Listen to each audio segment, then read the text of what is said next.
Just days after the reading of the national budget on the 14th of June, a number of ministries continue to queue up at Parliament asking for the approval of their supplementary budgets. But one ministry may have to do more to get the parliamentary nod.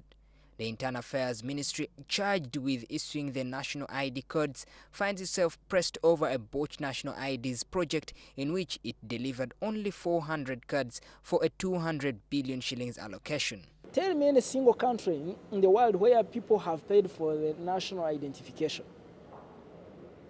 Never. And in this case, we have, we've already paid in form of taxes. The legislators argue that they will not pass the budget of the ministry if the cost of the IDs project is passed back to the taxpayer. And therefore, we're telling Ugandans not to waste their money. You have so many things. You can buy drugs, send your children to school. Do not spend this money on identity cards. Meanwhile, Gerard Karuhanga says MPs are launching a campaign in rural areas, starting with Western Uganda for the restoration of presidential term limits. Across religions, hope to see several sheikhs there, because this is about Uganda, it's not about any grouping of Ugandans.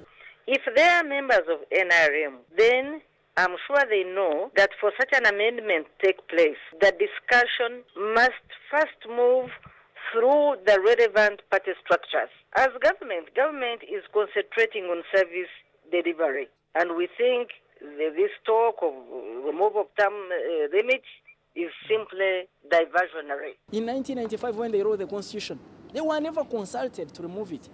Maurice Ochol, NTV.